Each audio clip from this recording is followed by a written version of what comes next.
एक बार एक राजा बहुत चिंतित रहने लगा।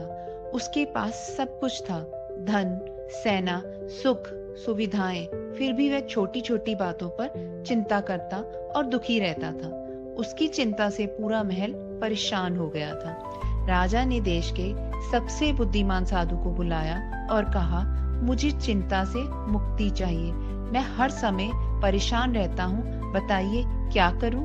साधु मुस्कुराए और बोले, महाराज, कल सुबह बाग में आइए, वहां आपका उत्तर मिलेगा। अगली सुबह राजा बाग में पहुंचा। साधु ने उसे दो चीजें दी, एक सुगंधित फूल और एक नुकीला कांटा। साधु बोले, दिन भर फूल को अपनी नाक के पास रखो और कांटे को अपने हाथ में पकड़े रहो, शाम को फिर आना। राजा ने वैसा ही किया। फूल की सुगंध से वह कभी कभी अच्छा महसूस करता, लेकिन कांटे की चुभन से उसे बार बार दर्द होता और वह परेशान हो जाता। पूरा दिन बीतने पर वह साधु के पास लौटा। राजा बोला, मुझे फूल अच्छा लगा, लेकिन कांटे ने मेरा सारा दिन खराब कर दिया।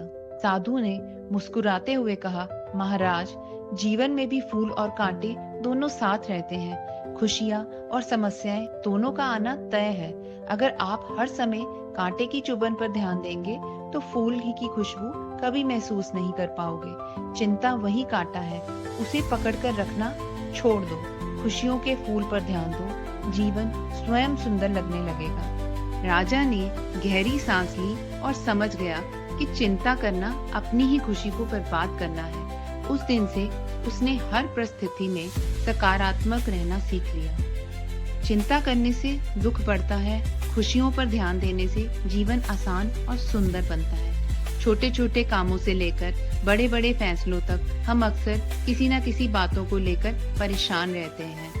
चिंता एक स्वाभाविक भावना है, लेकिन अगर यह हमारी खुशियों पर हावी होने लगे तो इसे गंभीरता से लेने की जरूरत है।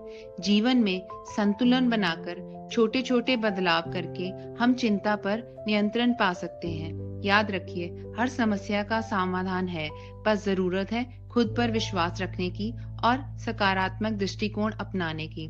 चिंता चिता समान है, मन का सारा चैन हराम है। जो कल आया ही नहीं, उसका बोझ उठाना क्यों सही। हर पल की अपनी रोशनी है, हर दुख के पीछे भी खुशी है। जो होना है वो होगा यार, चिंता से ना बदलता संसार। मुस्कुराओ, चलो आगे, छोड़ो फिक्र के ये धागे। जीवन एक सुंदर कहानी है, चिंता उसमें बस एक कहानी है। चिंता ने छीना सुकून मेरा, अब मुस्कान से लड़ाई है। जो होना है होकर रहेगा, चिंता करना खुद से बेवफाई। चिंता चिता के समान है, इसलिए जितना जल्दी हो सके चिंता के इस बोझ को खुद से मुक्त करें और जीवन को खुलकर जिएं।